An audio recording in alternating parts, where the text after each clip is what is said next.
Dzień dobry, witam wszystkich Państwa na spotkaniu Antifa przeciwko wolności, spotkaniu z amerykańskim dziennikarzem Andy No, który poprowadzi Agnieszka Kolek.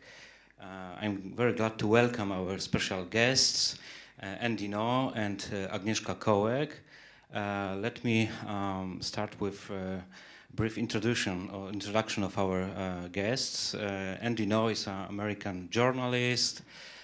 He has written articles for many magazines, many newspapers, among them for Wall Street Journal, New York Post, National Review. He is also the editor-at-large of the Post Millennial.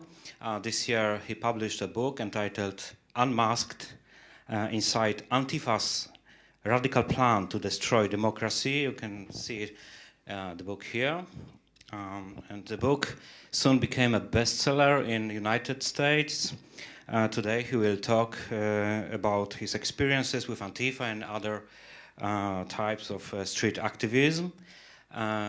Agnieszka Kolek is an artist, a curator, a co-founder of Passion for Freedom. Passion for Freedom, which is a unique art festival focusing on freedom of speech and freedom of artistical expression. She is also an author, an artist, presenting her works at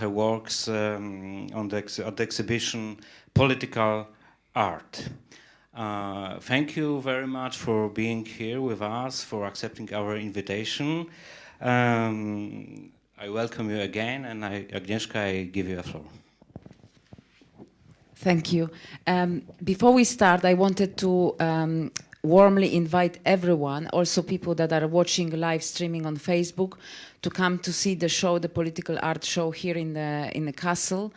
I think it's very important to see the works and to appreciate them and appreciate the artists for what the risks they've been taking in their lives, to just observe the reality around them. And I would like to remember Lars Vilks, a friend of mine, an artist and an art historian that died in a tragic car crash on a Sunday.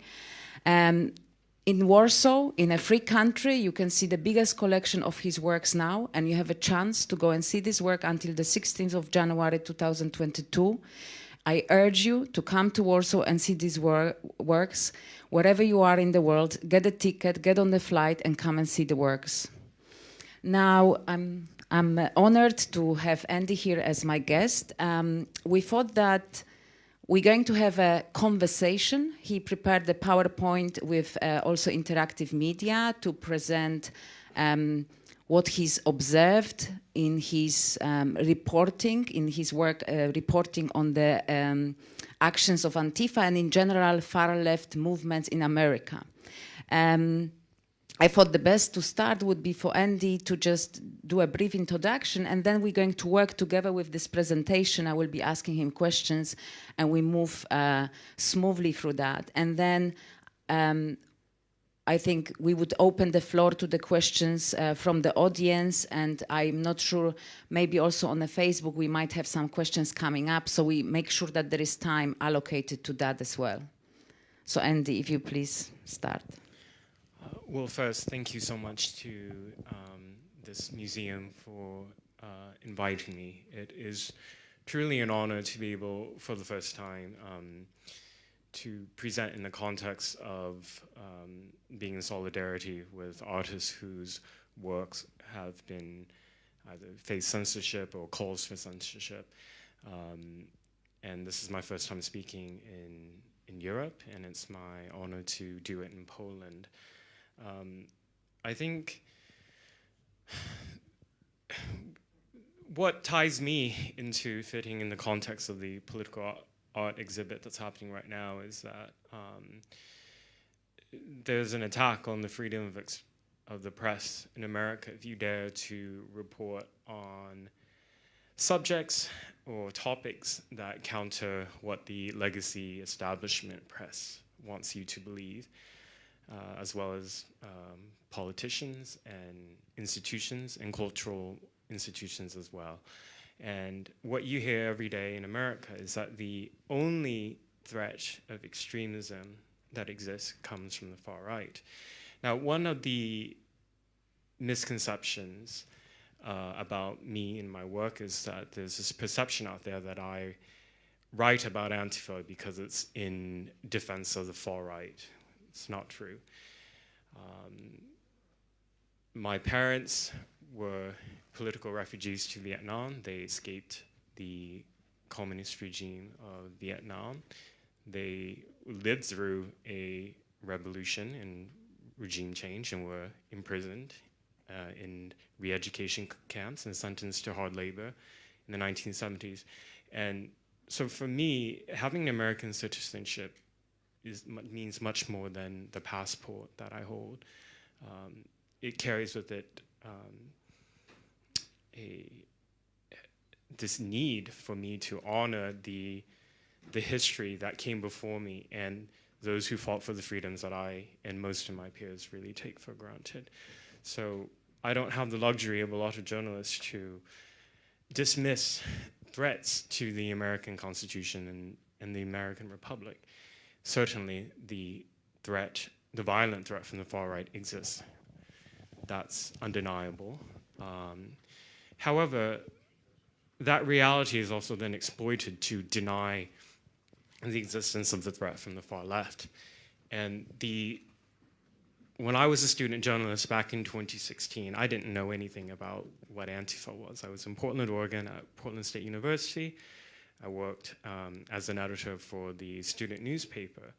And one of the assignments that I was sent to cover was the protests that were organized after it was announced that Donald Trump had won in November 2016.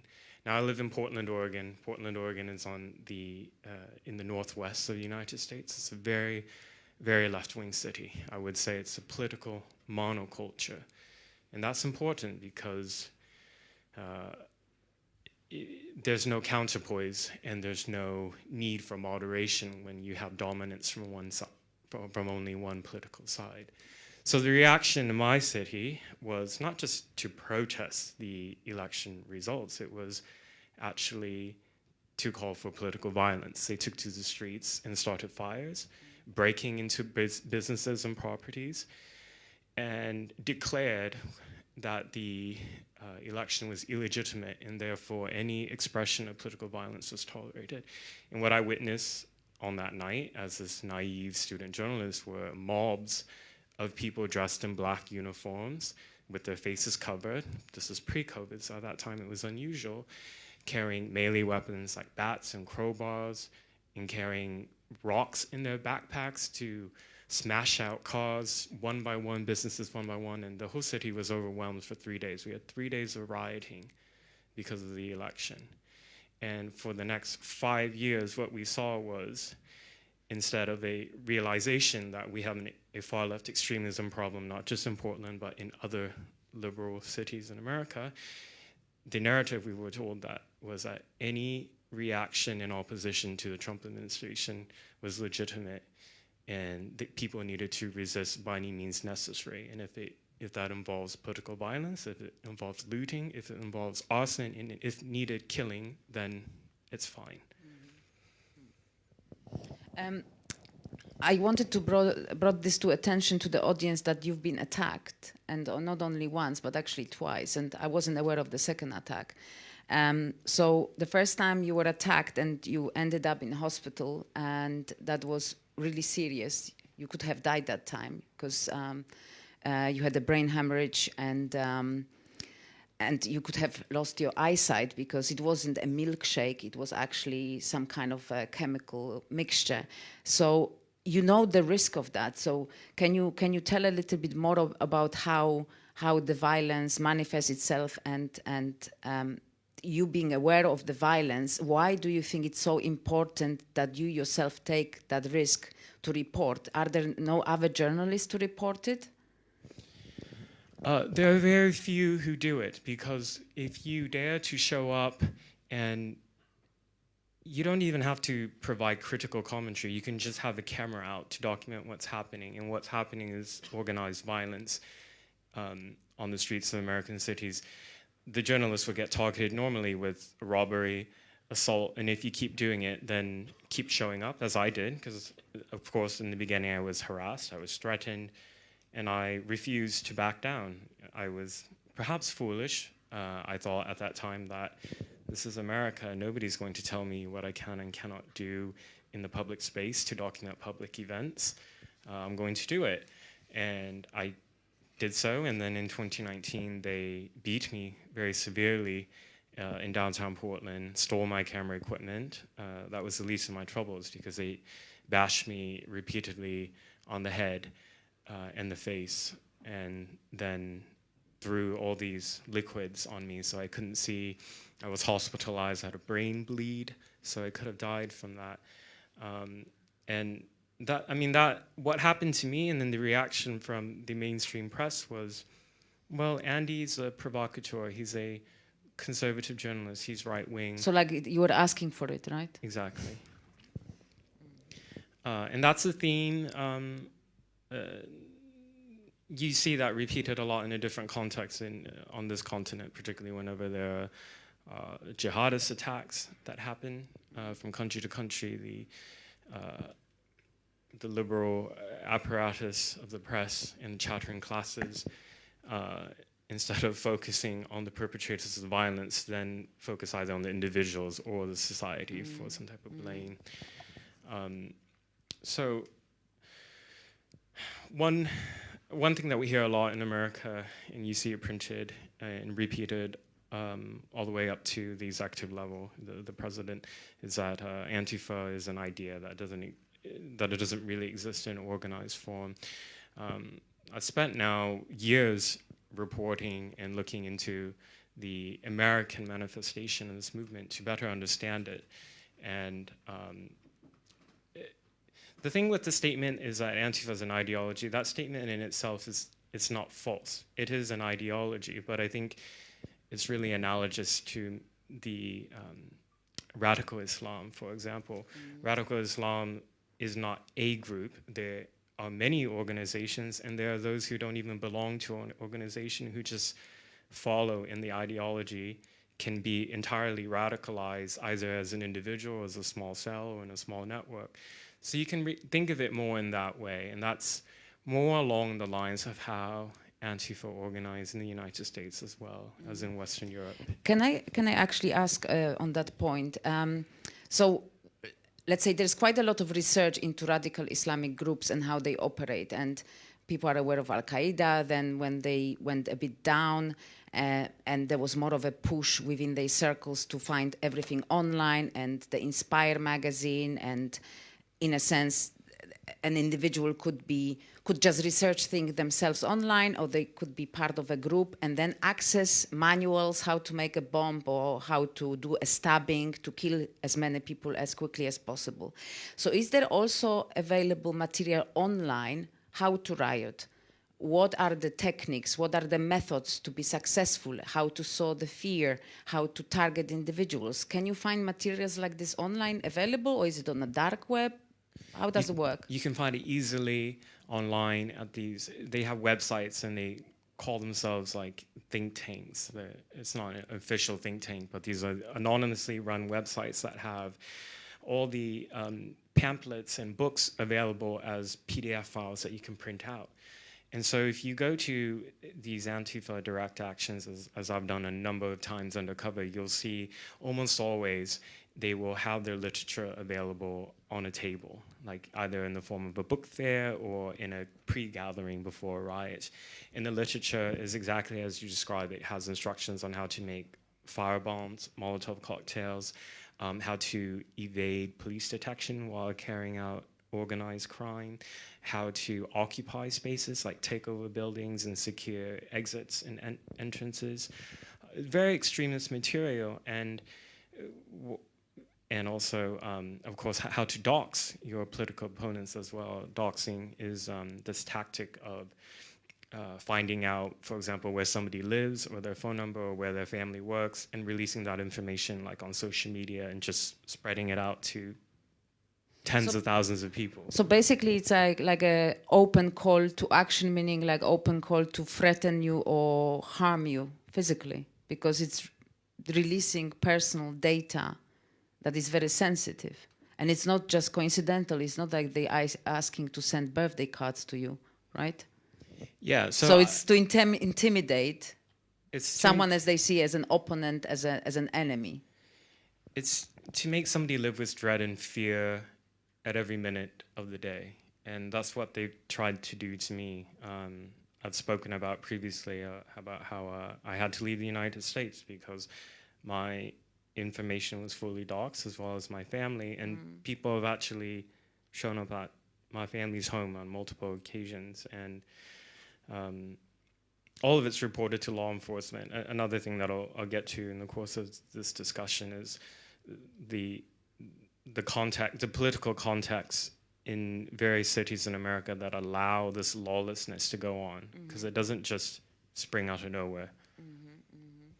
So maybe, I don't know whether you wanted to do a bit of a background in history, and then we move on to how the protests are organized, because when I was reading your book, I found it very interesting, the elements of that about the protest, about how to avoid being arrested for carrying guns, so what kind of weapons you use.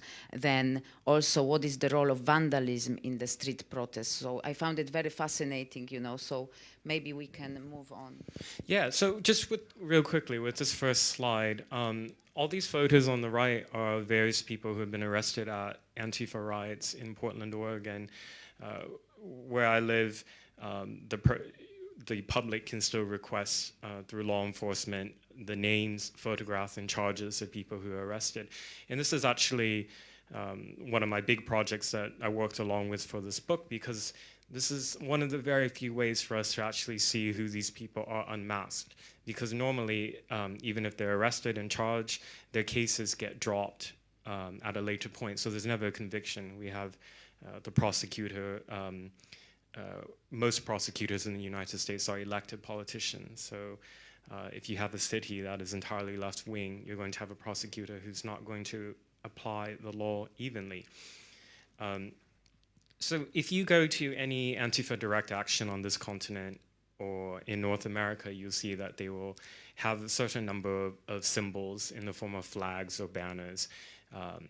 And one of those symbols, usually the red flag, the black flag, the two flags together, all of that comes from, they're borrowing from a history that happened before that. And so Antifa would have you believe that it's just short for anti-fascist, and that anybody who is anti-fascist is Antifa. And they do that intentionally to deceive and to cover their tracks. Like, the group that they take inspiration from is the Antifaschistische Aktion, which was a paramilitary of the German Communist Party just before the Second World War. So the original Antifa were doing a lot of the things that the contemporary Antifa are doing, in that engaging in violence and brawls in the streets. The communists in Germany before the Second World War were involved in a number of uprisings to try to destabilize the Weimar Republic. They had a big role in polarizing the public.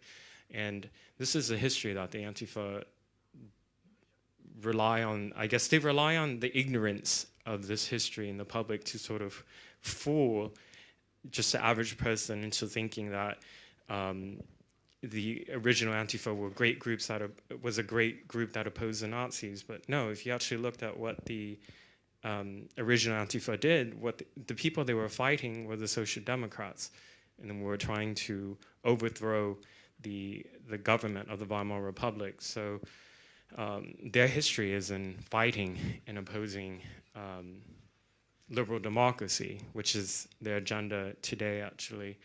And the morphing of, so after the Second World War, when East Germany was established, the so-called Antifa ideology was then institutionalized at the state level in communist East Germany. And a lot of people don't know this, but the Berlin Wall, as we think of it in America and in Britain, it was actually called the Antifaschistische Schutz. Sorry, I forget the German word, but it translates to anti-fascist defense barrier.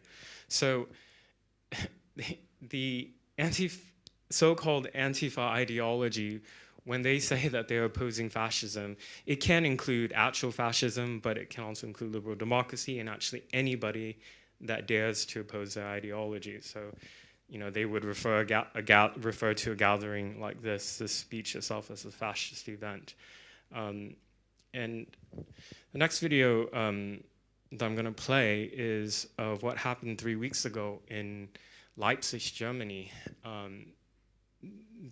Leipzig is not too far from here, and you can see viscerally what one of their direct action looks like today.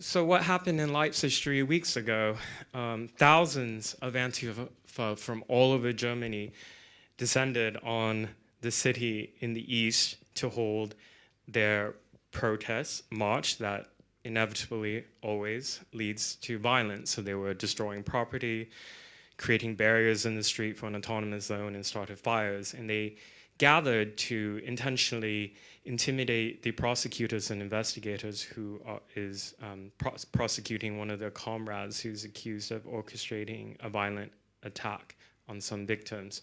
So what happened there, that is what Antifa aspired to all around the world. The German Antifa are the original Antifa and the most extreme and violent. So the Antifa in Portland take inspiration from that. And last year, in the context of after George Floyd died in May, there were riots that occurred from city to city across the US that really convulsed the country. And a lot of people aren't aware of this, but we had more than 24 people die as a result of these riots. In my city, in Portland, Oregon, is where the riots lasted the longest. And being there on the ground, it was really surreal because night after night after night, you saw scenes like that of people taking to the streets, occupying a large part of downtown, trying to burn down the federal courthouse, and doing it all in the name of so-called anti-fascism and anti-racism, and having the support of the local press, the national press, as well as the Democrats in elected office. That was really surreal. On that note, what came to my mind is that reading your book, that one thing is that there is the ideology that it's well hidden from the main view of the public, but then whatever is in the public sphere that could really raise the temperature and the public can get very emotional about, they use that as a means for their own agenda.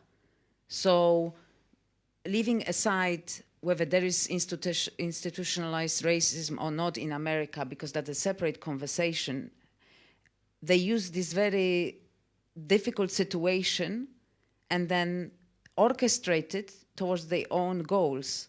And later on, as you will show your presentation, there are some videos that they showed exactly how it looks and how it's been shown in the mainstream media. It was usually said like, oh, they are mostly peaceful protests and so on. But actually what you see is extreme violence, well prepared, well organized.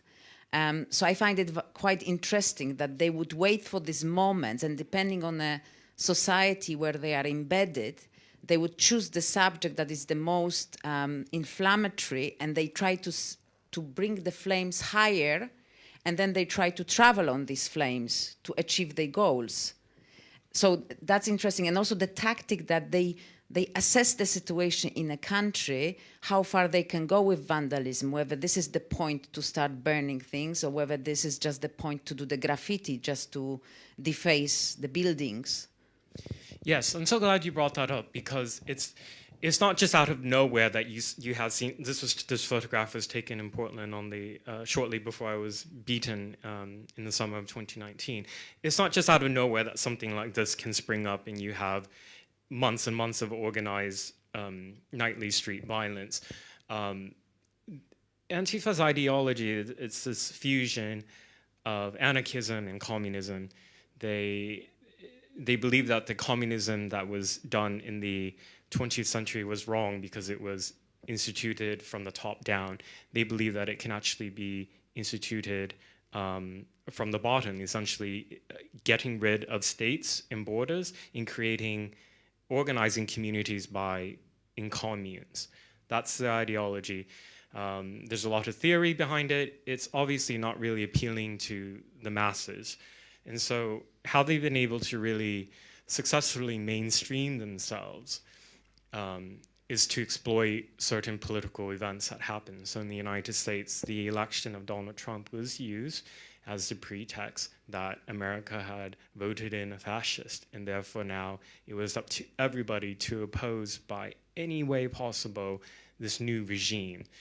And what was really unfortunate is that they had support from the establishment press, news media, repeating these lies and narratives and really poisoning the minds of the public and radicalizing the public, making the mainstream left much more tolerant of extremists among their midst in these protests. That's how these protests, which start off peaceful, many of these left-wing demonstrations, and then you have a faction inside that is ready for violence, just take over. And it just happens over and over, and the mainstream left are afraid of criticizing the extremists on their side. One of the, often when the press and liberal establishment talk about the threat of political extremism in the US, they'll point to the far right because the far right have been involved in a number of documented killings. And so there's an actual body count number, and then they'll say, well, Antifa haven't killed anybody. I think that when you that's not a really useful metric, I think, in measuring extremism. Lethality is important, but when you have a movement that is involved in destabilizing the locality, radicalizing the public, and instilling fear in the population, but not necessarily killing, like that's also very important, and these other variables aren't being factored in and analyzed. Some of these next photos are a little bit graphic, so just a warning. So on the day that I was beaten in 2019, there were 7 other people who were victimized, assaulted. I just wanted to show some pictures from there so that the public can really see with their own eyes like what it looks like to bash somebody on the head with a baton or a rock, something like that. That doesn't necessarily kill them, but maims them and causes severe injury. So this is one of the, this man's name is John Bloom. He was hit on the head with some type of melee weapon by Antifa on the same day I was attacked. There's another individual named Adam Kelly who was hit on the head with a baton. The person who did this was actually caught and convicted. He's remains one of the very, very few who have been convicted successfully for carrying out violent crimes. And but like the violence has been escalating for the last 5 years, particularly in the Pacific Northwest of America. And I had been trying to warn the public and to warn local government that there's an issue here in the city. It's not being addressed. It's actually being denied. And if you bring it up, you are presented as a problem. And then what it led to was we had a, sorry, let me just pause real quick. That was me in 2019 when I was beaten and hospitalized. But last year, during the course of the riots that were happening every night, there was a self-identified Antifa member because he had a manifesto, Michael Rhino. He shot dead a Trump supporter in downtown Portland. That's the body of the person who was murdered. And so nobody remembers this victim's name. Nobody cares to. The press was really cruel in its coverage of this man's murder. And nobody rallies behind standing up for this person who was killed. And just for me, like when I step back of my role as a journalist and just as a human, like when several years ago when there was a woman who was killed in Charlottesville who was supportive of Antifa, like that, her life mattered a lot. Like it's irrelevant to me what her political views are. It doesn't matter if she's far left, whatever. She was killed in the context of participating in a political demonstration that was very violent, in the context of a violent demonstration, and she was killed for that, and that was wrong. And it's good for Americans to remember her name and to remember that she was needlessly killed. And on the flip side, it's unfortunate that like this victim's life was completely irrelevant to the public because he was a Trump supporter. So talking about the violence, I was asking you early on, and I just wanted to bring it back about the tactics. So I was interested in the types of weapons and also what is the role of vandalism? Why is it so important to get things going, to bring the temperature up? And is it part of this online kind of manual on things? The same as like how to be on the social media, how to keep your identity hidden. Because in a sense, when you show this video from Leipzig, to me, it looks like sort of an army unit. You know, there is a uniform, there is a way how to hide your identity, there is a formation. So it's all very specific. Yeah, it's really baffling to me that people would deny the organized element of the criminality that's happening, because clearly these people will announce their direct actions weeks beforehand with flyers. And they tell their comrades where to go, what weapons to bring, what to wear, where to meet, what time, and what time they're going on their starting their direct action. And yet we're told over and over that it's that there's no organized element to this. So like, for example, that's used as a kind of an argument not to ban them as a domestic terror organization, right?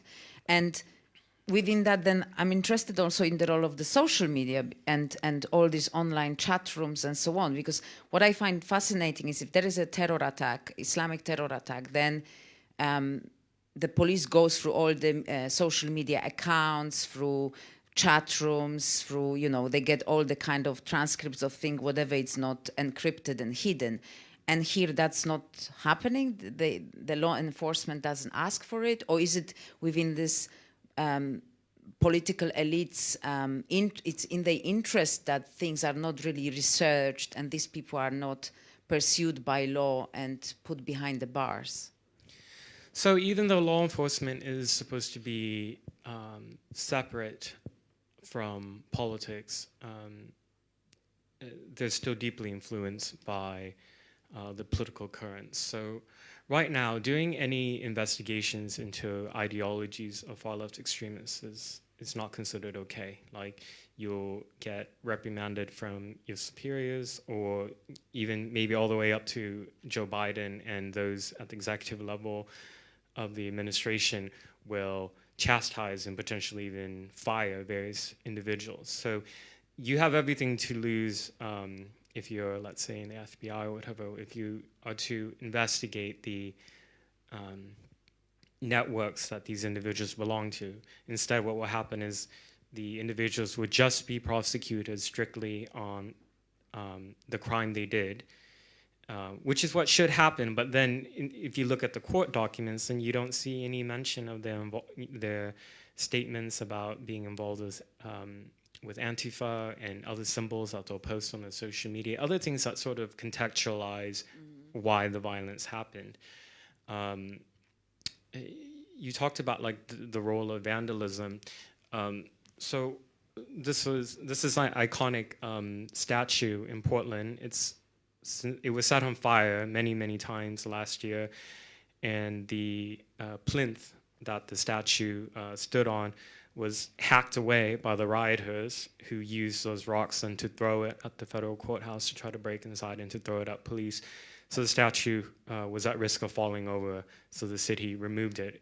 By my last count, in my city alone in Portland, we had eight statues that were either toppled or removed. And the the vandalism is really an important strategy of the Antifa because it's to establish their dominance over a particular area. It's like showing the public that we can do this and we can get away with it. We can tag buildings and monuments with our symbols and our statements, and show the public that we are here and we're watching you, essentially. And last year, in the context of the riots, when essentially every liberal politician was calling for police to be defunded in some way, like they also, law enforcement were extremely demoralized, in addition to being defunded. So there's an issue also of police not having the resources to respond to this type of violence, and that's what happened last year in Portland and Seattle when the riots were happening night after night after night. Next, I'm going to play some video that I recorded undercover from July of 2020 when the thousands of Antifa and far-left rioters tried to break into a U.S. federal courthouse in downtown Portland.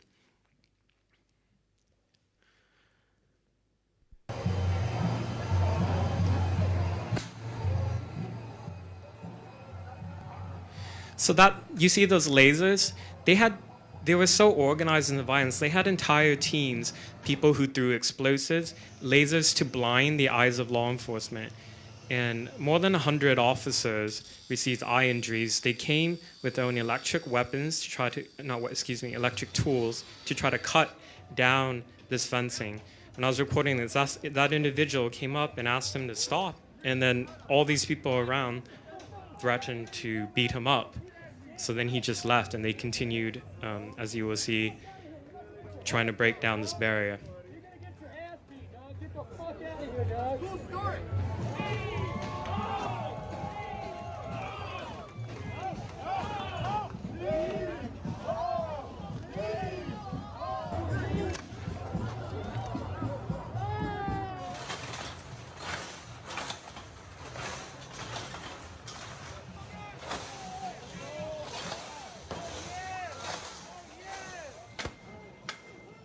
So eventually that barrier was breached. It broke apart.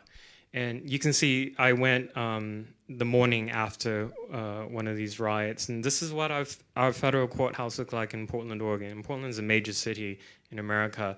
The glass was broken, things boarded up, and this is what that quarter of downtown looked like for months.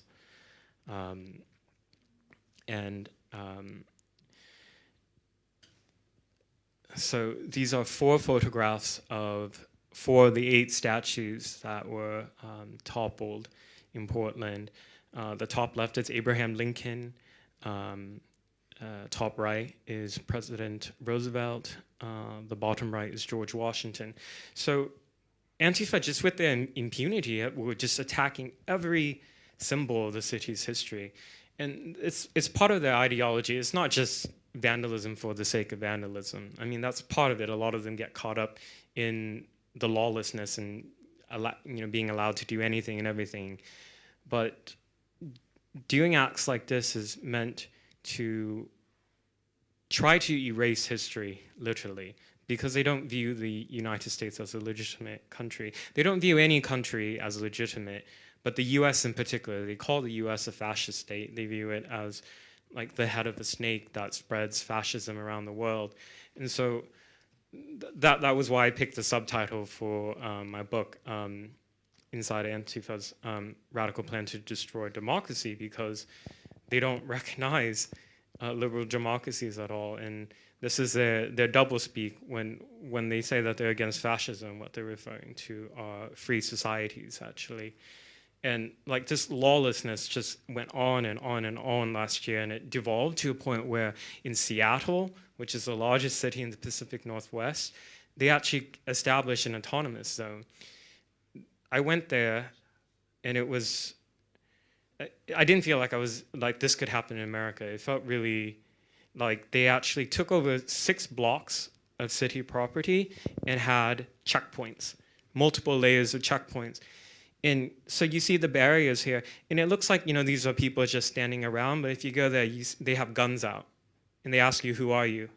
And this was in America, and it was allowed to go on for 3 weeks in a major American city. There was a police station in the middle of that. The police had to evacuate. And in that area, there were thousands of people who lived there, high-rise apartment towers, businesses. You couldn't drive in. You had to ask them permission in order to drive in or out. And this entire project was celebrated in the press by the local politicians. That was what was so unbelievable. The mayor of Seattle, Jenny Durkin, she went on CNN. She said, this could become a summer of love. The local press were saying, oh, this is not these aren't domestic terrorists. These are people who are providing for their community. So when people say that, what's so bad about Antifa anyways, I say look to Chaz to see what happens when they're given the space to actually do state building. What this devolved into were 6 shootings and 2 people were murdered in this autonomous zone. There was an attempted rape, there was arson. I was there at night and you could hear screams because it was such a large area. They had people in tents. There was all this violence and literal lawlessness happening. When the shootings happened, the victims had to be brought out of the borders because police couldn't go inside. That's how crazy it was. Before we go any further, I was also thinking about, as you were showing the mug shots at the beginning of your presentation, how do people meet and get involved? Reading your book, it reminded me of Scott Atran's book about looking from anthropological point of view at how certain jihadist cells get organized. And there was a strong element of sports club, like a soccer club, or also maybe they met at university and they were in a student society. Is there an element like this? And also, what is the role of the intellectuals in the movement? Because what struck me also in your book was this tactic of using lawfare, where you have lawyers that they would work pro bono and they would try to destroy the system from this kind of side where you lodge so many complaints, so many legal matters that you clog up the system, but also you drain the finances that could be otherwise directed towards something else. So it's another tactic how to destroy the system, democratic system, and the institutions that work for all of us, no matter what point of view we have on politics. So can you talk about that? Like, how do they kind of meet before they become part of this non-organized, organized protests? And then also, what is the role of the intellectuals in that? So one way that they sort of plant the initial seeds of radicalism in the minds of new recruits is through holding these book fairs, where they have their tables with the literature. And this is not illegal. It's not illegal to have an anarchist communist book fair or anything like that. But if you pick up these texts, then you see how extreme they are. And the role of the intellectuals is that the ideas in it, these are like ideas from Marx, obviously, and from various other anarchist intellectuals, but they distill it in a way that's you can read in a 4-page pamphlet. And from there, they have social events as well. They're so inspired by the European model of how Antifa, particularly the German organizing of Antifa, is around the sports of soccer. So soccer is not particularly popular in the US, but in Portland and Seattle, there are official teams. And what has happened is the Antifa supporters have infiltrated and taken over the football fan clubs. And when you go to these games, as I've done, you see the Antifa symbols and flags are being waved around. And all of this, what it does is it normalizes their symbols and their messages to the point where the population don't even view it as extreme anymore. Like, if you see the 3 arrows graffiti, you don't step back and view it in the same way as you would like a swastika, or if they do a hammer and sickle symbol. Again, it's just kind of normalized now. That's the role of that. And then to address the point about lawfare, very important. So the video I just played and what you saw before, that type of sustained, organized violence takes resources. And so a lot of people were getting arrested, as we saw in the first slide with the mugshots. And what would happen is these Antifa would establish these ad hoc groups that would fundraise money for bail. And they raised so much money. So just in Portland alone, one of the groups raised $1.3 million US. So you can have people who are arrested on assault, arson, other really serious violent crimes, and get bailed out instantly. Bailed out. And then because the prosecutor is biased and, in my view, corrupt, the charges later get dropped. The money that was paid for the bail is returned because the case is dropped. So then they have that money back to pay for other bails, pay for riot gear, pay for transportation, pay for food. It's unbelievable, the level of organization. And then there are very extremist left-wing attorneys who file all these lawsuits against the city and the police department. So what happened early on in the riots is that police were using tear gas to disperse the rioters, and it was very, very effective. And then all these lawsuits came in against the city, against the police department, saying that the use of tear gas was too indiscriminate, that it was affecting people who lived nearby. So then a judge would place an injunction and prevent the police from using tear gas. Another one was when the rioters were trying to burn down the federal courthouse. Because that's federal property, federal law enforcement had to protect it. But in the streets in front of the court, that's part of the city, and normally that's supposed to be policed by the local police, but the mayor, being left-wing and trying to please the constituents, issued a decree prohibiting local law enforcement from cooperating with the federal government. So these are like all the things that have to fall into place for that to happen, what we just saw. So it's been coming and going through our conversation, the fact that everything started to get more violent and more prominent since the election of Trump. Now we have a new president, Biden. And has anything changed? Because my observation, and I might be wrong, you can correct me, is that it looks a little bit that to the Democrat Party, they were a bit useful to create this impression that the whole world is getting out of control and it's all at the hands of Trump and his bad style of governing. And once we get back in power, things will get back to normal and calm and civilized. And is that the case?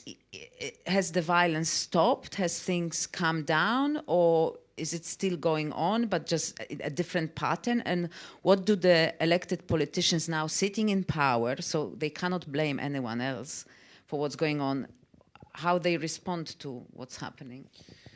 The consequences of the political decisions that were made last year will be long felt. And it doesn't matter who is in the executive office. So Biden campaigned on bringing America back to normal. America's back. But the spike in violence across the United States in homicides has spiked in terms of the percentage increase, like some of the highest percentage increase in homicides on record in America. In Portland last year, after George Floyd died, and in the midst of all the riots, the local politicians abolished the gun violence reduction team of the police because they said police are racist. And so they took away this unit within law enforcement that actually addresses gun violence in the city.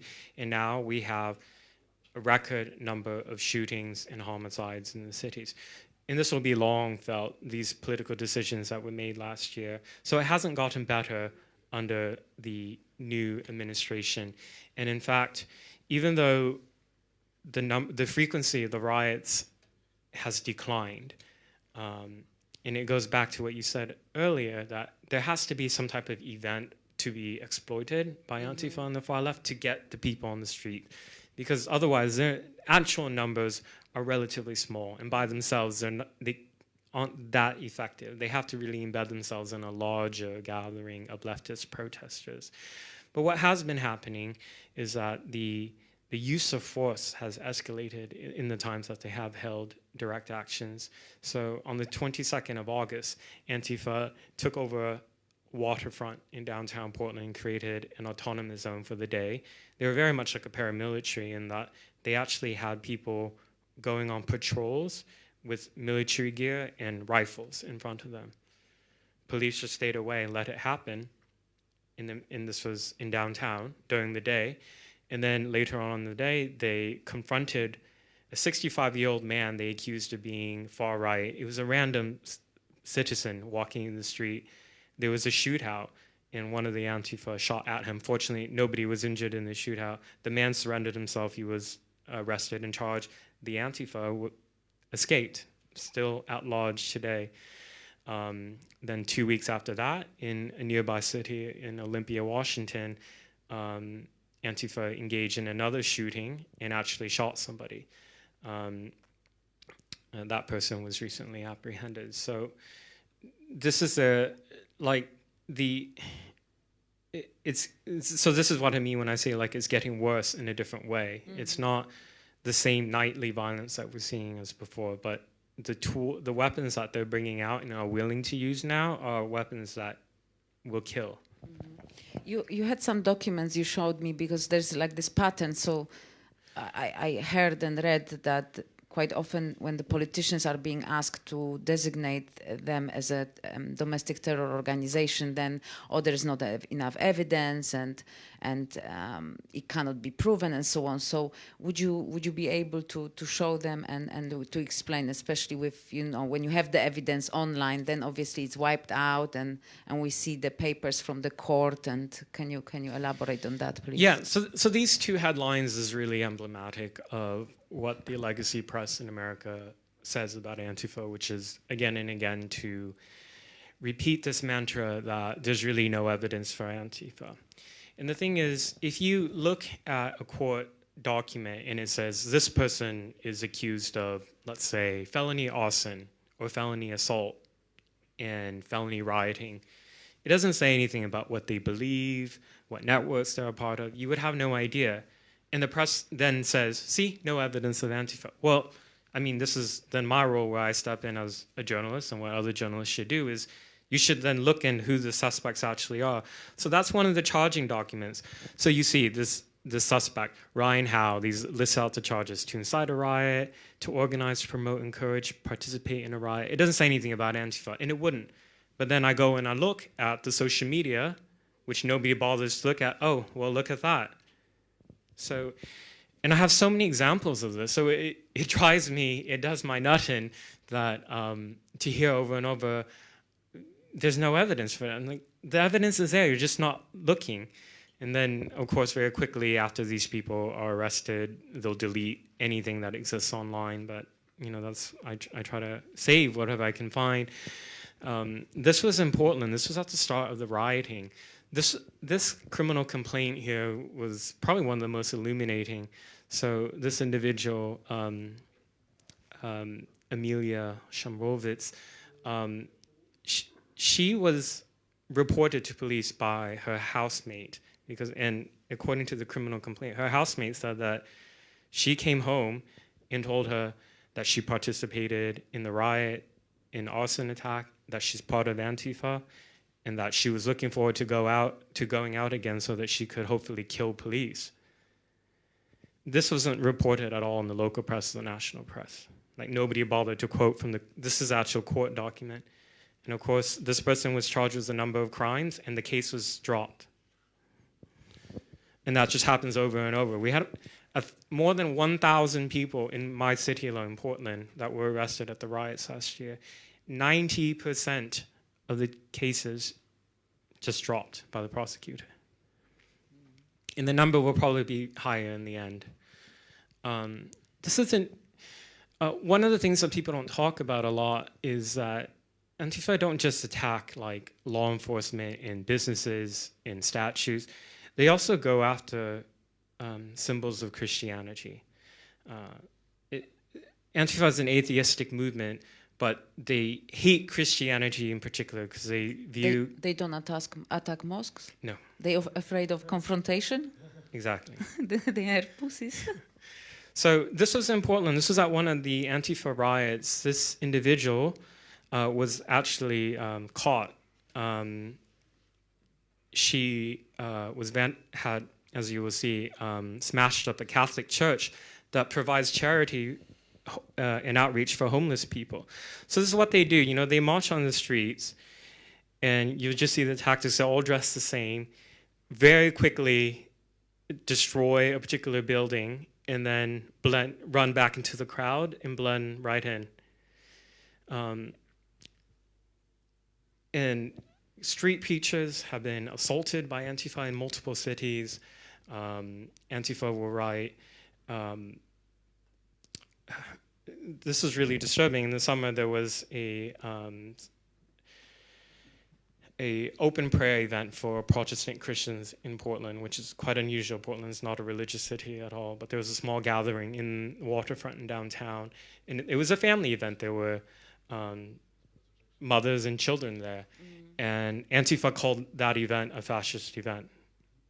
No basis for it at all, other than that it was a conservative and traditionalist gathering. And Antifa came and smashed up the sound equipment, threw it into the river, threw explosives at the crowd. And in the video, there's only a few videos because Antifa don't allow people to record, but from the Protestant side, some of them had cameras out, and you could hear Antifa say, "Where's your God now?"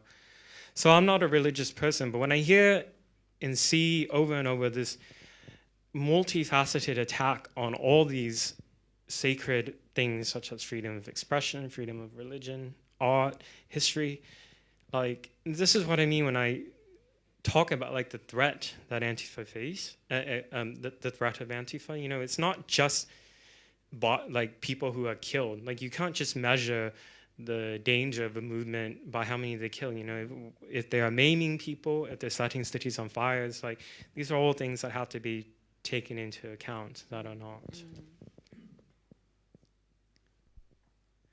Oh, the person who smashed up the church, that was, again, so the local press reported that this person was arrested and charged for vandalizing the church. Doesn't mention anything about their political views. Again, I looked up, and that's their photograph on the right. So again, just emblematic of, you know, and it's not an accident too. It's journalists who are intentionally looking the other way. And they would not do the same thing for far-right extremists. You know, with far-right extremists, it's like if somebody has a Nazi tattoo or Nazi symbols in their social media, they report all of that. That's really important into understanding and contextualizing the crimes, right? Yeah. This is Benjamin Varela. I reported him recently. He's one of the most recent arrests, just happened at the beginning of, or actually no, just 2 weeks ago. So in Olympia, Washington, I talked about the shooting that occurred. This is the suspect in that shooting. And I looked at the criminal complaint.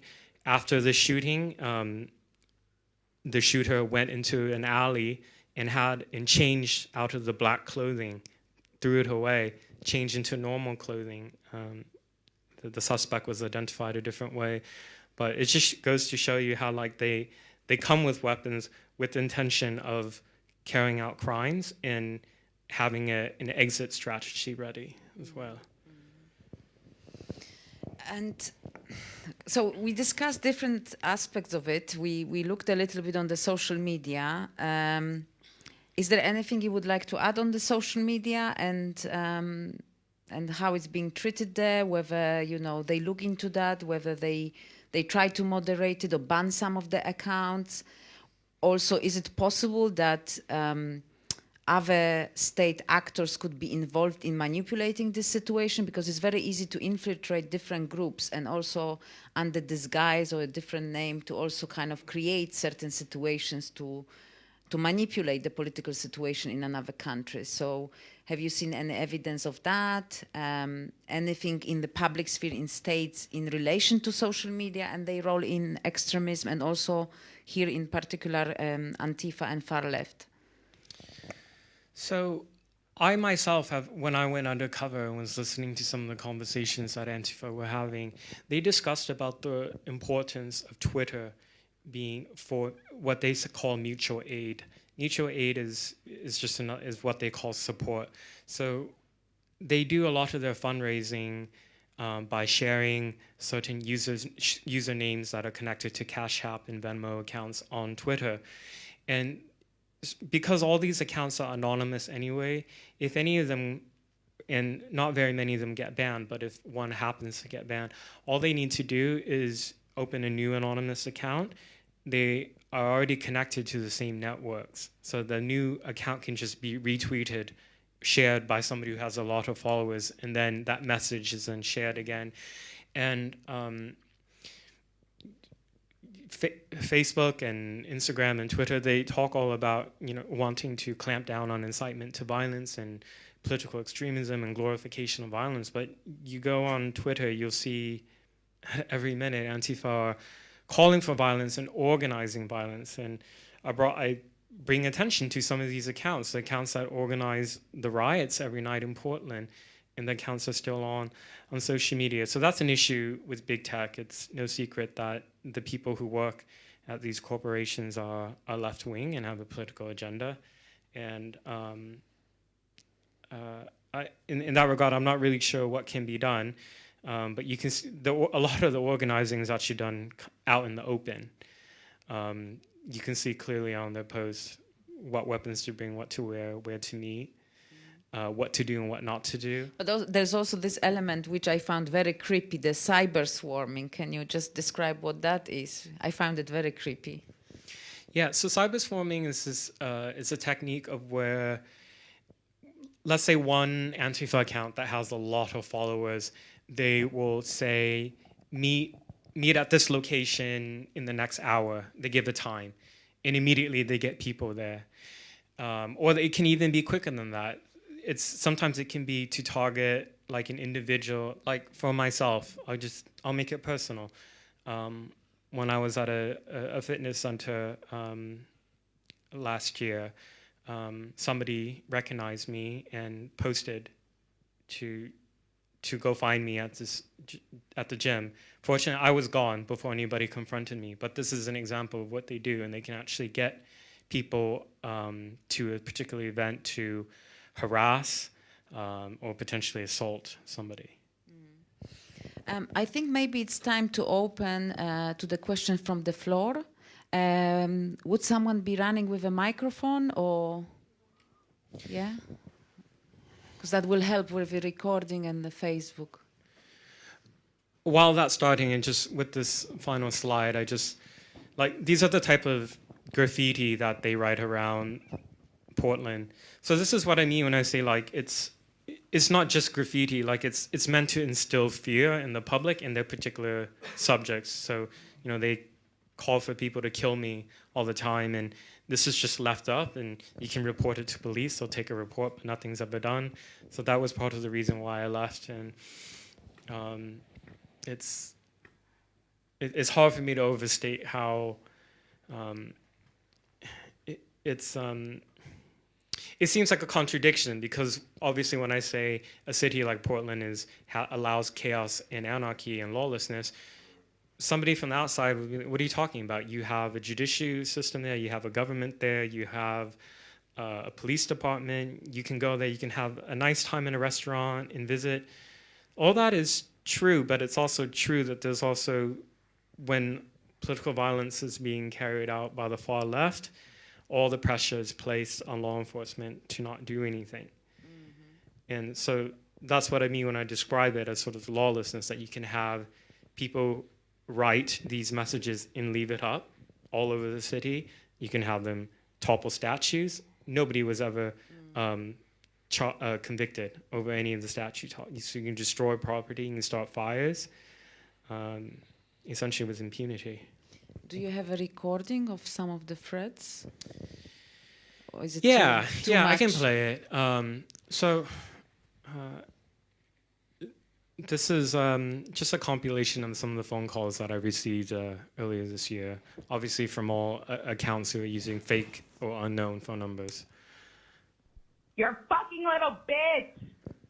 Do you fucking hear that? You're a fucking little bitch, you piece of shit. You're a fucking little bitch boy. You probably were fucking popular in high school. That's why you're out here fucking around, you fucking dipshit. Guess what? No one fucks with you. You're fucking stupid. Hello, Andy. No, I will fucking find you. I will fucking find you. You're still hiding in Portland if you're not smart enough to get your ass back to the United Kingdom. Andy. Is this Andy? No. Is this actually Andy? Because holy fuck, you're a piece of shit. You were a fucking monster. Yo, you were nothing. You were a fucking fascist who's doxed a number of people. You're a true little boy. It's sad because a grown-ass man will act like this. But it's fine because karma will come your way, and we're not worried about you. Fascist piece of shit. Hope you fucking die.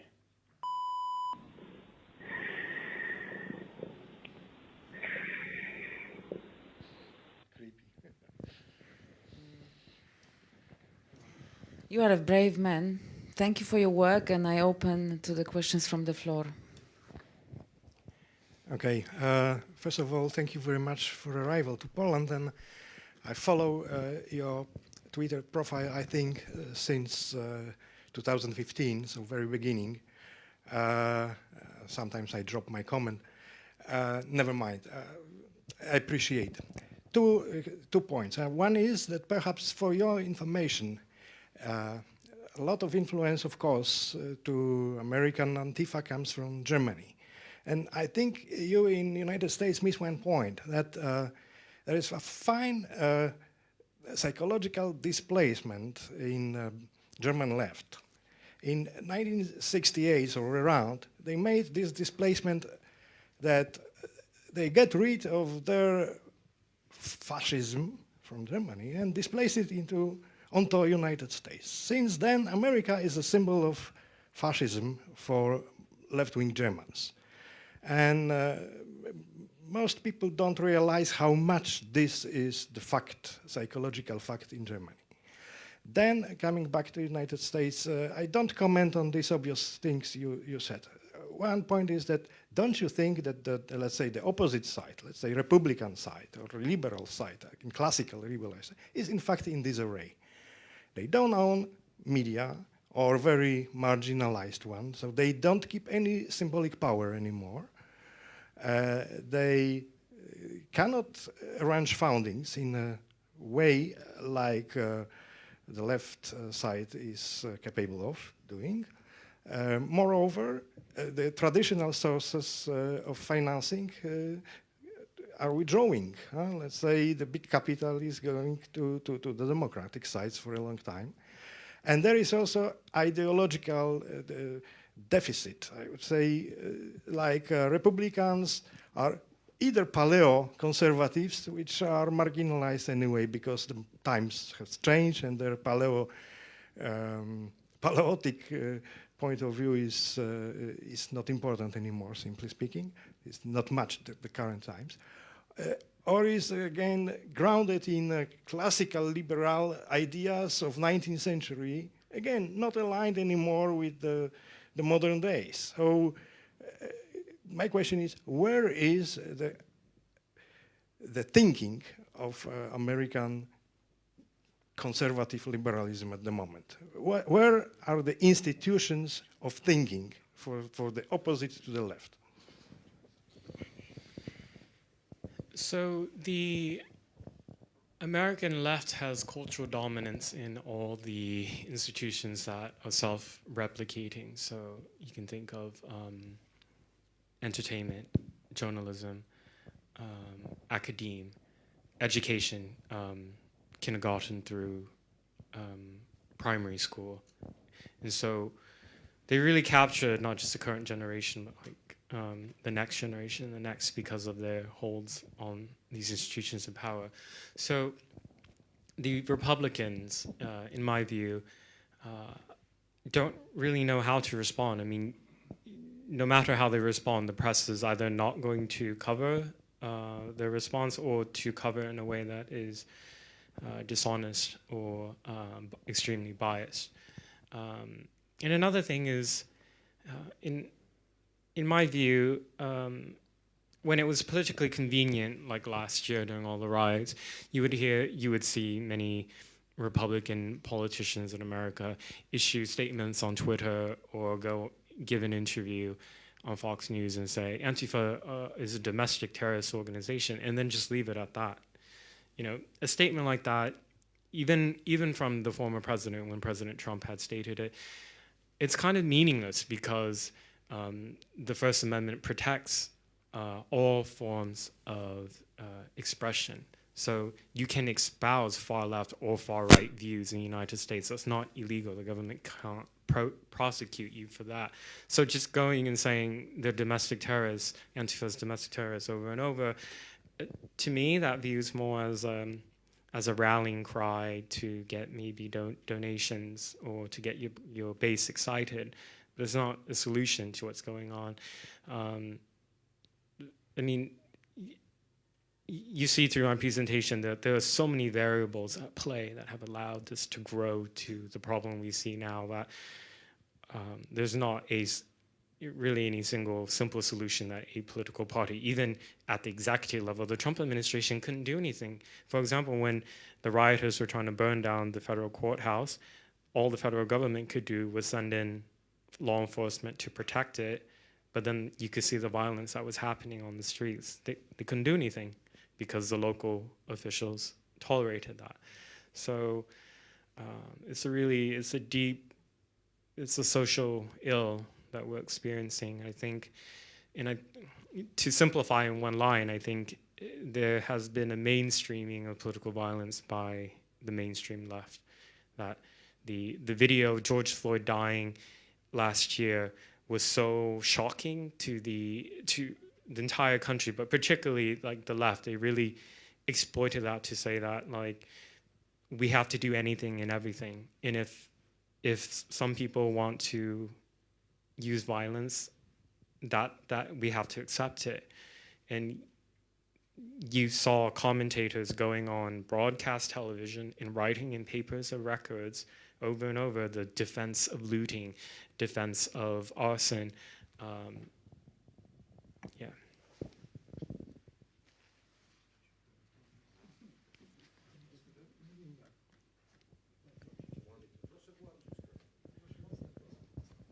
One, two, three. Okay, it's working. First of all, I wanted to say that I can confirm what you said about Germany. I live in Berlin, and every year there is more and more violence. For example, on the 1st of May, it's the communist holiday. So there are parts of the city where it's pointless to go to if you want to be able to leave them on the same day, because you won't be able to. You cannot take a train because the metro ain't working. You cannot rent a car because the streets are not passable. You cannot pass through the streets with a car. It's barely possible to walk through the city, through parts of the city on that day. And what you said about making political violence mainstream, this is very clear in Germany. You have thousands and thousands of people marching through Berlin on the 1st of May, screaming, gib dem Bullen, was braucht, 8 Millimeter in den Bauch. Give to the cops, to the bastards, what they need, 8 millimeters in their stomach. So there are people, calls to violence have become very popular, very mainstream in Berlin at least, and within the left in Germany. But the question I'd like to ask you, I've just finished your, it's the 4th chapter of your book, and so Chaz is behind me, and I loved Chaz. It was, well, I know it's a tragic story, but there was a comical element to it because it was so disorganized, and the lies you could find on mainstream media, people saying that it's the summer of love, and that the gardens the pseudo gardens they planted, that they would feed anybody. I don't think that anything ever really all the potatoes died. But what I mean, what I wanted to ask is, what do you think will happen should another Chaz happen? Because, and what I mean by this question is, when Trump was the president, it was convenient for the Democrats to use all the protests that happened as a manifestation of a fight for freedom. This was fighting for a better future. This was fighting against Trump, who was basically second Hitler, right? According to them. And then what's going to happen now if there happens another Chaz? Because then you cannot say anymore that, well, the Democrats cannot say that parts of the Democratic Party, I understand, people like Ocasio-Cortez are more extreme than others, so they could support them. But would mainstream Democrats support something like a second Chaz, given that they are in power now? If the second large autonomous zone was to happen somewhere in the US by far-left groups, I don't think the Democrat Party would tolerate it, with a particular caveat, unless there was some viral incident, viral video that could be exploited for a larger political goal. So last year, the reason why Chaz happened was ostensibly, they said, because George Floyd died.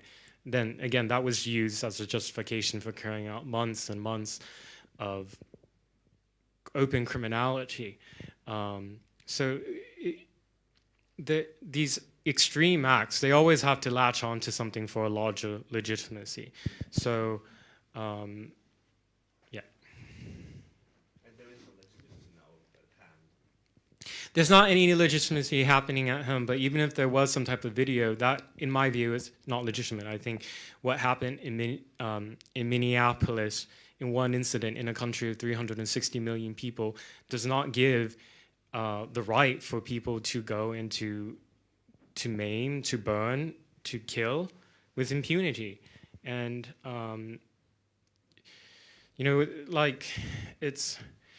this is the issue with one of the, I guess I don't know if you say downside, but one of the issues we have to contend with is with social media is that now any video could be presented out of context, purporting to show something happening and using that to exploit all these sensitivities and sensibilities. And right now, America had been primed for several years now that America was such a racist and hateful country. And so people they just suspended all their critical thinking faculties, ask, what's the context? So what happened before, what happened after, who's this victim? All these things we learn, at a court hearing, but nobody has the patience for that. They want rage. And if you read the literature of Antifa and you look at their propaganda, their goal is to make people rage, not to make people think. Yes, first of all, I'd like to congratulate this book and say I respect you very much as a journalist, as a brave man. And unfortunately, I couldn't read the whole book at this moment, but so maybe the answer is inside. But I'd like to ask you about historical similarities. Do you think about this? Do you write about this similarities between Antifa and, for example, Sturmabteilung in early 30s in Germany? Because the SA could be easily called anti-com or something like this, anti-communistische action. It was the same way of working, we are only against the big threat of Bolsheviks in this moment. And here they are talking about fascists, and they are not, unless they are not fascists in a real sense. That's the first thing. And I'd like to say that reading your book, I've got under my eyelid such a very famous painter by Joe Noel Silvestre, as I remember good the name, the Barbarian in ancient Rome, toppling the statue of Roman Caesar.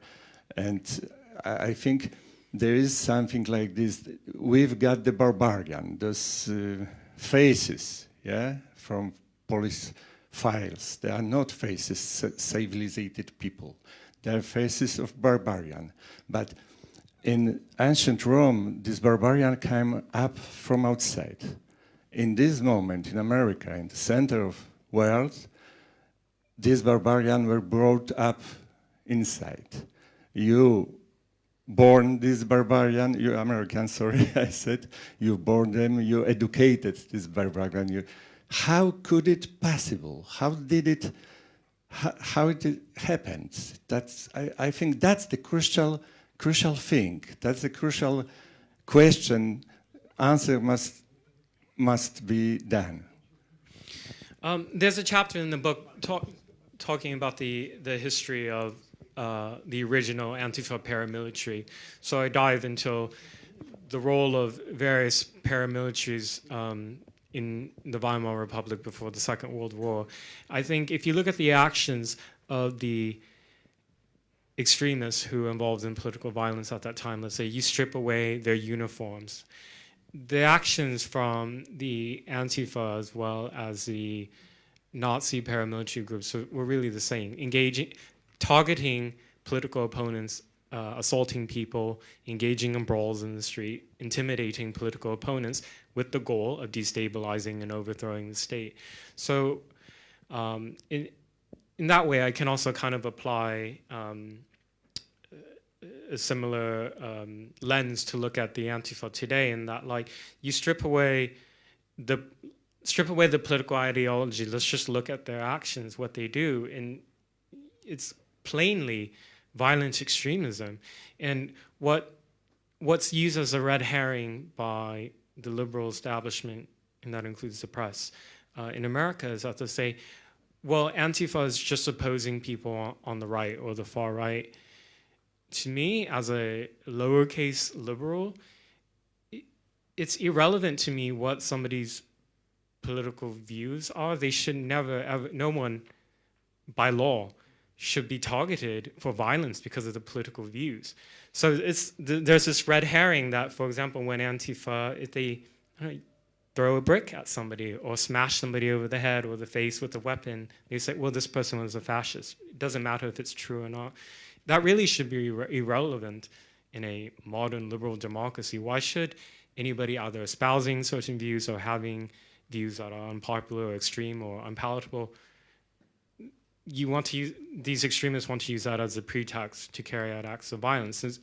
And as the mainstream society has sort of tolerated and allowed and said, okay, sure, yeah, these people are deplorable. We don't care if they get assaulted or killed, whatever, they're deplorable people. Well, then the definition of who is a fascist is always expanding by Antifa. It never shrinks. And it was never narrow in the first place.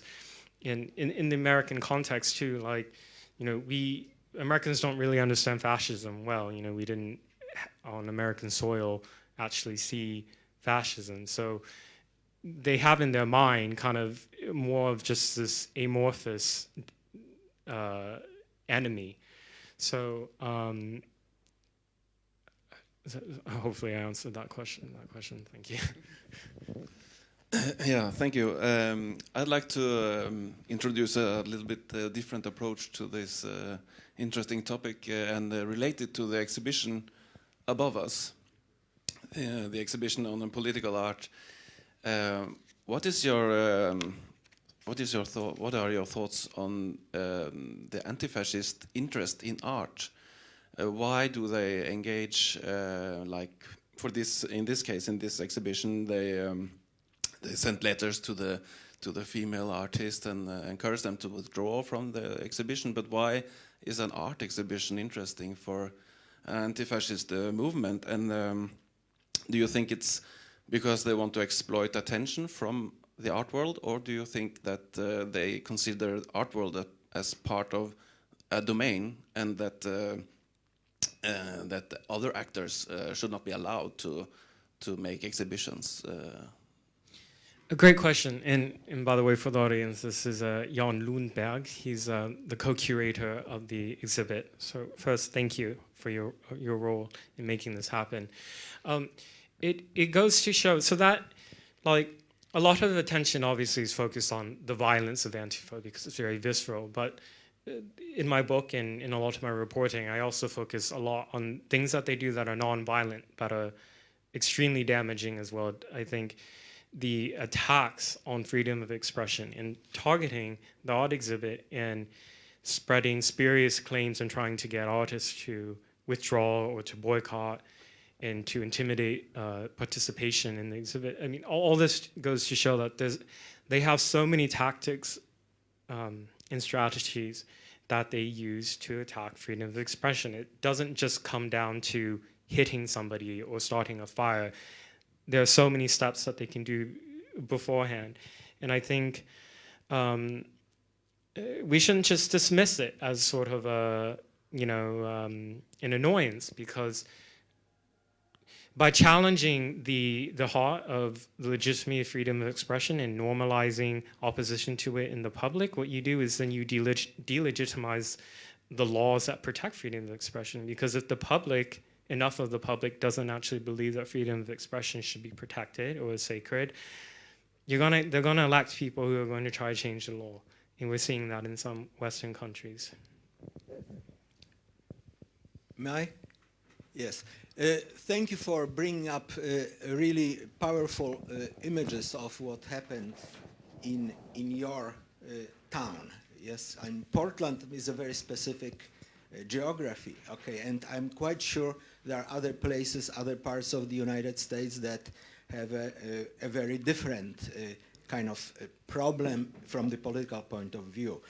I think of white supremacists and Idaho, for instance, or there were times when the Hells Angels were pretty much doing this kind of terrorism in Los Angeles, okay? So there are different times and different locales, and Berlin may be another example, and the particular instances that you brought still bring the same question to my mind, because I think the point of your book must be, what are the threats to democracy?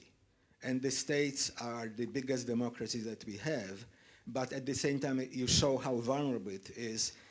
And somebody smart said at some point, all politics is local.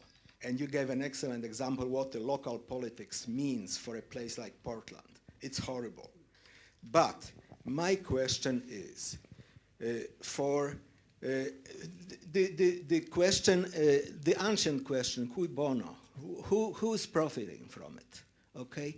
And as an example of research that was done from the other side of the spectrum, I read a book by Jane Meyer, Dark Money.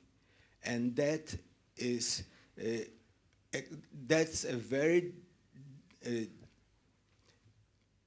accurate research of the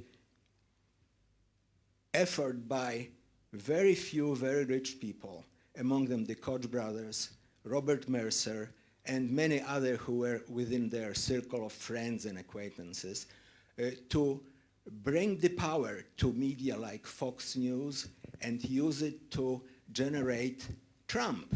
Trump is a product of the effort of big money, which is very well described. So here, my question to you is, who is the dark money behind destroying American democracy? Because this is just a side of it, but the real issue is the danger comes in all edges of democracy. And the French has a very, very nice saying, les extrêmes se touchent. So the extremes touch. The left and right extreme are the same thing.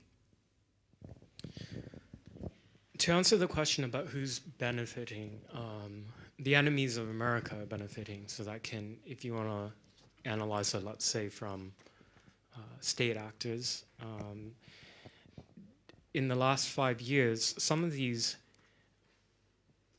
extremely divisive racial justice groups and websites that were operating on Facebook that were talking about Black Lives Matter and propagating some of their lies and narratives, some of these groups were linked to anonymous individuals in Russia, for example. That's been established in the reporting. In my coverage of Antifa, I haven't uncovered evidence of foreign involvement in the funding. However, the funding is entirely opaque, because what happens is people donate either through GoFundMe, Cash App, or Venmo, or they donate to these so-called nonprofit groups. And you can never find out who these donors are, and a lot of money is raised. Like I said, in Portland alone, $1.3 million US. In Minneapolis, when some of the worst rioting happened, more than $30 million US was raised for the accused rioters and arsonists, and then candidate Kamala Harris actually promoted it on her social media. And we have no idea who all these individuals are, and if there are state actors involved. You know, that for an individual journalist, that's, I don't think any of us would have the resources to be able to penetrate and to really find out. But you know, like seeing how polarizing and socially destabilizing these extremist groups and ideologies are in the U.S., like I can only, like who benefits are America's enemies, because we're at the throats of one another, literally beating one another in the streets, killing one another, trying to get people fired if they're not, you know, if they're not involved in violence, and they're doing these other things about making us distrust one another. I mean, things are really bad in the U.S. You can, I think what was so representative of that, for example, was just when candidate Hillary Clinton in 2015, in a speech, just so casually dismissed so many citizens in America as deplorable and irredeemable. I mean, really think about that word, irredeemable, deplorable. It's like, so there's like, I mean, well, under the current administration, you know, I think in terms of foreign policy, America is not doing very well at all, and internally, domestically, it's terrible. So, you know, where in terms of the world political order, where America recedes, China and Russia step in. So. I have one remark to your question, please. Okay, as Andy said, most of the financial sources founding Antifa precisely is opaque. But one thing is not opaque. I mean, district attorneys, which are elected in the United States, organize normal campaign to conduct to the office. And guess who was the most successful donor to the most radical left-leaning district attorneys in United States? George Soros. It was Open Society Foundation by George Soros, of course. Yeah, so just.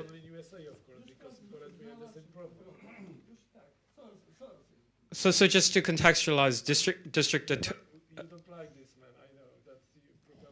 Let's listen to the guest. It's not a meeting in a pub yet. We can get to the pub later in the evening, but I think now let's have questions for the guests. And if there is no more questions, we can draw it to a close and get ready for the tour with Jon Erik. So, any more questions? Just to finish on that point that was brought up, to explain for the European context, a district attorney in the United States is the prosecutor, the individual who can choose who to actually prosecute, and also has the discretion to drop charges. So you can. That's an extremely powerful position, and left-wing activists and groups have realized that more recently, and have poured a lot of money into the campaigns of really radical prosecutors who have been elected, let's say in Chicago, for example, in San Francisco, and some other cities. Dzień dobry, I'm Tara Szczepańska I'm an independent journalist from the US, and I've been covering video journalism in Portland, in Minneapolis, and also in New York. Andy, thank you so much for being here. I wanted to ask you about how Antifa ideology is permeating into the schools in America. Recently in California, for instance, there was a Antifa teacher that that the school boards, the parents had raised concerns, and in the school board meetings, parents of these children are being deemed as domestic terrorists, but we have Antifa teachers that are able to spread ideology. Can you comment about what's going on in the schools? Yeah, so Project Veritas had did a sting on a state school teacher in Sacramento, California, and they had undercover cameras, and this teacher was talking about, he was giving extra credit to the students to attend direct actions. In the classroom, there was these secret photographs that emerged of the Antifa flag, as well as a poster of Mao. He was a really big admirer of Stalin. And he was talking about how his goal essentially was to radicalize his students to the far left. After the video came out, this teacher was suspended and is to be fired. But that's only because of the videos that came out. Thank you for your question. I think it's that teacher had been espousing those views for a long time. I mean, he felt comfortable enough to not just say it on video, but actually to broadcast it with images and flags in the classroom. I think people really underestimate the importance of mainstreaming and normalizing a certain idea, because the more, again, like the example of Portland, when you see the hammer and sickle graffiti or the iron symbol and Antifa logos at soccer games, people don't really bat an eye. They just view, oh, it just means support for leftist politics. So again, some of these teachers are getting by with espousing and having these beliefs because perhaps in the community, people don't really recognize it to be an extremist view. That's the problem. I mean, it's a problem not just in America, but across really the entire West. The whole, the memories of the excesses of communism in the 20th century have been completely forgotten. And for America, that's really a big tragedy given America's leading role in the Cold War. But young people just aren't aware of it. So they don't, on the flip side, everybody recognizes fascist symbols, white supremacist symbols for the dangers that they are, right? So this is, it's not just down to any individual teacher or school. It's a systemic issue in the wider culture of society, not understanding that the far left exists and that it's dangerous.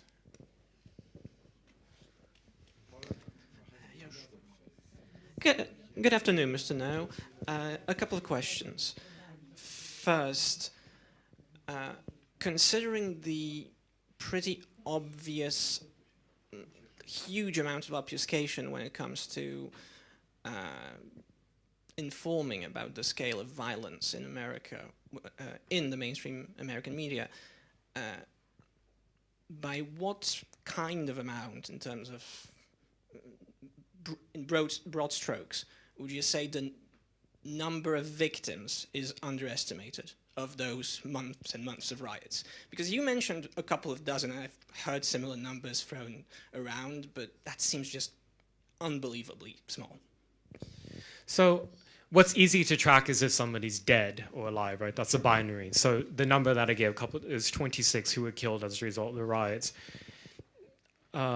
The number of people who were injured or who were impacted, let's say their business was destroyed or their home was destroyed or they were injured, that stuff is like almost impossible to quantify. It's like so large and nobody has quantified it, so we don't even have the data for that. And again, then that leads to this misconception then that the problems, because people aren't reporting their injuries and it's not being tracked, then it means that Antifa aren't out there hurting people or that BLM rioters aren't hurting people. So it's just, it's like, it would really be up, like I don't even think an individual journalist could really track all of that. You would need like some type of like news organization, because the level of work, as you can imagine, to cross-reference thousands of instances over months of violence, that's almost impossible, sadly. Okay.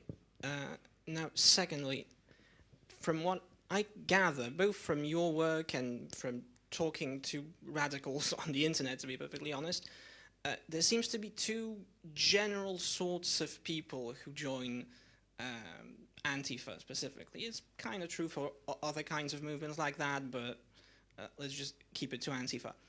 There's the sort of Lenin kind of people, meaning trust fund kids or at least middle class, and then there's career criminals and adjacent. And when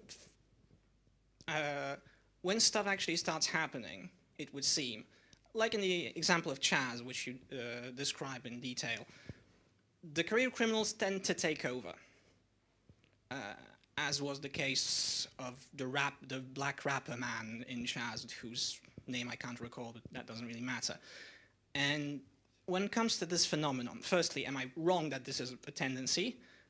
And secondly, if I'm correct, what is the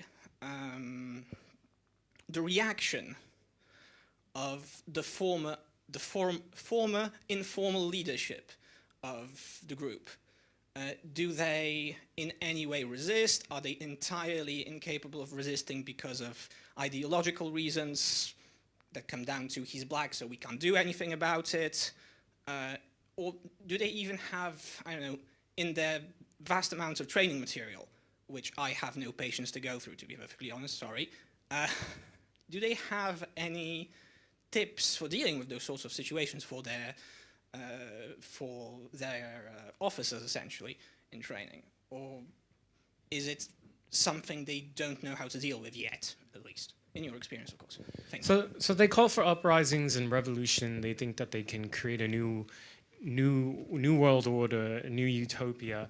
But when they actually are given the task of managing themselves, they can't do it, not even at a small scale, as we saw in Chaz. And part of the reason for that is explicitly in the ideology, they reject any hierarchy. So they reject the idea of having leaders. So as you can imagine, if you are a movement of anybody who can identify in, all you have to do is to show up and support them in some way, then you have no control over what happens. So very quickly, even if they, let's say, want to establish a commune, as they did in Chaz, then you had all these elements that were engaging in violence with one another. That's how the shootouts happened, and they couldn't control it. It's one thing if that disorder was contained to themselves, but people around them are victimized as a result. And they never seem to learn from their lessons. They just keep thinking, we'll just keep doing it, and we'll make it work somehow. One of the reasons why it was really important for me to track all the arrestees in Portland is that that gave actually a really large data set. There was more than 1,000 people. So from there, what we know is that the overwhelming majority are white, even though they try to really say that they're a movement for people of color. It's almost entirely white. Young, there were a large number of adolescents who were arrested. We don't know those names because they're minors, but the majority are in their 20s to mid-30s, and then the age groups after that just completely drop off. And in terms of the economic strata, there's this misconception out there that these are middle-class people who are very privileged. That's certainly represented in some of the evidence I've seen. Like you have people who are academics, professors, PhD students, nurses, attorneys who are arrested at these riots. But then you have a lot of people who act essentially as foot soldiers who can easily be discarded. So a lot of the ones who have been actually convicted for carrying out some crimes, they kind of form part of that. Like it doesn't really matter if this person goes to jail for 2 or 6 years because maybe they were just kind of a homeless person sucked into the political violence. So I write about this in a chapter of the book that I have actually a lot of sympathy for people who feel so lost in their life that they find community in this extremist group and endanger not just themselves but go out to hurt others as well to find meaning like that. I think one has to take pity on that. And so like the ideology in that regard I think is really wicked because it preys on vulnerable people. And you can see in many of the mugshots, the jail photos, that these are people who wear on their faces their instability. Well, thank you so much for coming to Warsaw and presenting your research. My question is there any politician right now in the United States pushing for, to declare Antifa a terrorist organization? Because clearly there is, I think, now enough evidence that they could be seen as such. So, for example, in Germany, where I'm from originally, the German state is observing Antifa since the 1980s and collecting data on them. And there is a very high bar to do that in Germany. An organization has to they have to pose a significant threat to the democratic order, to the constitution. And the second criteria is that there is a realistic chance that they might succeed. So Antifa obviously fulfills both in Germany. And if it is similar in Germany than it is in the United States, then clearly there is enough evidence. And it would be possible to exchange maybe with the German government or other governments to collect information to make a case in the US to push for declaring them illegal, basically. And I can remember that I think Trump tweeted something, but as unfortunately often the case with him, there was no follow-up to that tweet, or we never really heard about it, or I never did. So is there any chance that that might happen in the US? I guess it would be from the Republican side, coming from that direction, if any.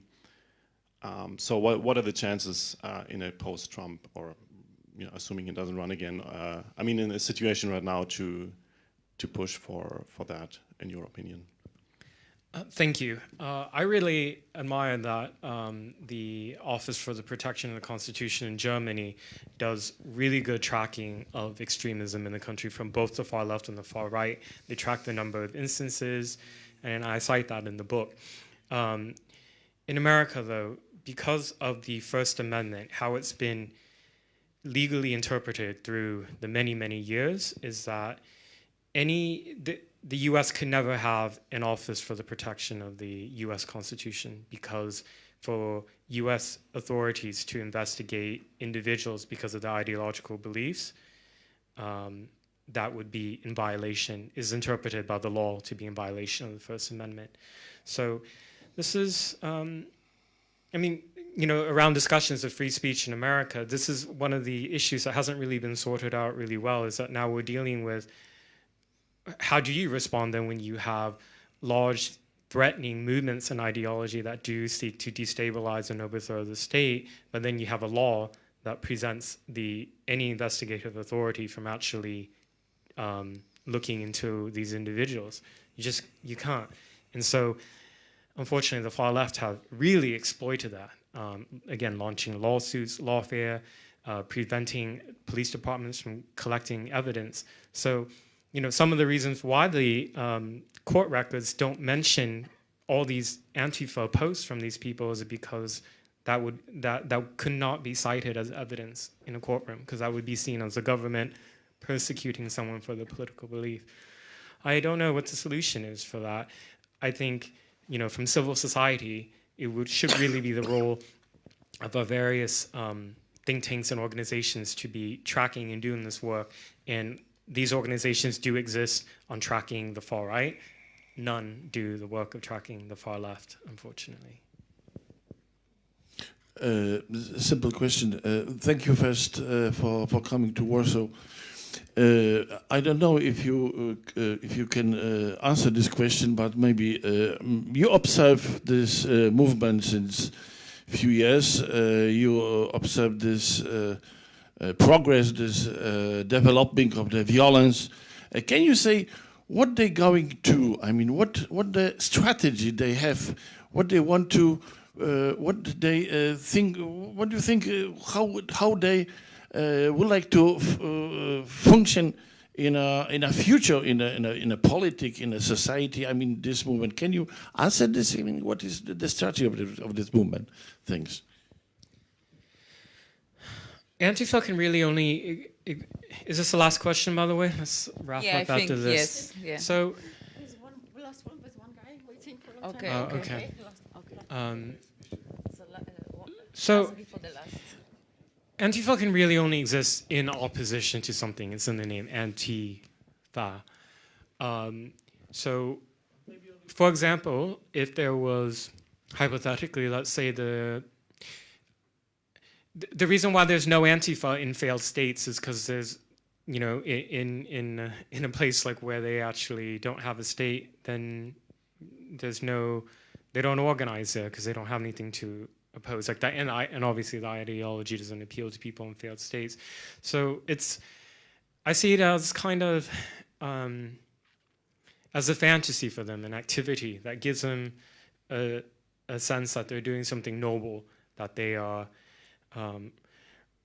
They're, you know, they think that they are like the people who are opposing the fascism historically, and they try to write off that for meaning and purpose in their lives. I mean, I'm not a religious person or a spiritual person, but I think it's young people today who are irreligious, who don't have meaning and purpose in life, and have latched onto this political ideology that really is a fantasy, because when they actually, when, you know, the state gives them the space to do the autonomous zone, they can't do anything. So, sorry, I'm not sure if I'm answering the question. I guess what I'm trying to say is, I mean, that sounds like they're not a very serious movement when I say it like that, but the thing is, I've also demonstrated that they're extremely dangerous because they believe in potentially killing for their cause. So I think, I don't know how we get to this point, but really for them to be weakened as a extremist movement is for their ideology to be delegitimized. And unfortunately, the mainstream left have given them the legitimacy for them to appeal to a wider number of people. And until that changes, there's always going to be this either underground organizing or in the open. Last question. Okay, so you stress in your reporting the importance of the sort of politically biased prosecutors and unmotivated, underfunded police force for the success of those movements. And so is there a counterexample of a jurisdiction within the US or outside the country that had a well-funded, well-motivated police force and a neutral prosecutor? Did they manage to eliminate the problem, or is it not that easy? Oh, great question. Thank you for that. So I live in the UK now, and I think Britain, how they've handled their issues with Antifa extremism is really effective. So a number of years ago, what their law enforcement did was, after there was violence, that an attack that had happened on a train, the suspects were identified, and the judges, being neutral, gave them a certain number of conditions on their release, such as banning them from congregating together and being out after this time and after that time. And that just really, and if the suspects were to break these conditions of their release, then there were really severe legal consequences. And that was really effective, actually, in it just pulled the rug out from them, under them completely, in a very simple way. In America, we have this issue where judges are just releasing criminal suspects with no bail and no conditions. For example, that's what happened in Portland. So there were some of these suspected rioters who would be released one day, and within the same day, participate in the riot the next night and get arrested again. I think the highest number of arrests for one person that I counted in Portland was 8. Charges dropped every time. So yeah, I mean, it's the structure is there to address this issue. This is not like an issue that needs warfare or like huge new brainstorming. It's just we have a judicial system in individuals in the judicial system in some cities and areas, jurisdictions that are compromised. And that, again, is because of where the society and the politics of the society is. Thank you for coming to Warsaw, and thank you for your work and your bravery, and we are very happy to have you with us. Thank you. Thank you.